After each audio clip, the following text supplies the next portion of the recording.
сәлеметсіздер ме балалар? 71-ші сабақ есептер шығару. Ең алдымен каналға тіркеліп лайк бас.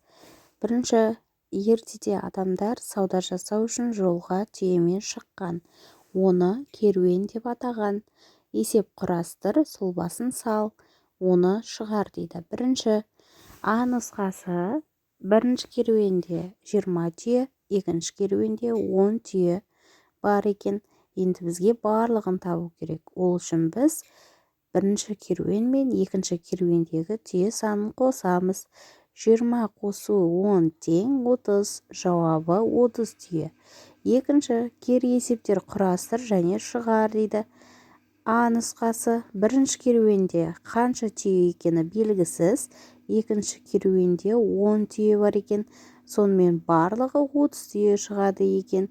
Шешуін табайық. Шешуі: 30 азайту 10 тең 20. Сонда бірінші керуенде бізде 20 түйе бар екен. Жауабы 20 түйе. Екінші, Б нұсқасы: бірінші керуенде 20 түйе, екінші керуенде түйе саны белгісіз және барлығы 30 берілген. Сонда бұл жерде біз 30 азайту 20 тең 10 деп екінші керуендегі түйе санын анықтайды екенбіз балалар. Екінші есеп: есепті шығар және кері өзара кері есептер құрастыр. Олардың біреуін шығар дейді. Бастайық. Бірінші түйеге 40 килограмм, ал екіншісіне 50 килограмм жүк артылған. Екі түйеге барлығы неше килограмм жүк артылды?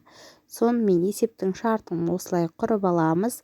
Бірінші түйе 40 килограмм, екінші түйе 50 килограмм деп. Барлығы неше екенін табамыз. Шешуі: 40 қосу 50 тең 90. Жауабы 90 килограмм жүк артылған екен екінші түйеге. Балалар, бұдан да басқа екі нұсқасы бар. Ол екі нұсқаны өздерің шығарып көріңдер. Келесі сиқырлы сандарды тап дейді. Үш түйені қосқанда бізде 90 шығып тұр. Екіншісінде бір түйе және екі сиырды қосқанда 50 шығып тұр.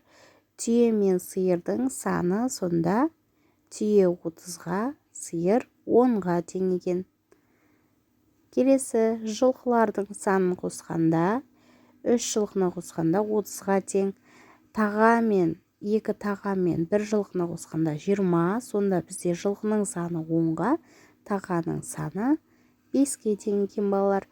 Балалар, есептерді дұрыстап шығарып, кері есептер құрастырып, өздерің тағы да көптеп есептеп шығарыңдар және каналға жазылуды ұмытпаңдар. Сау болыңдар.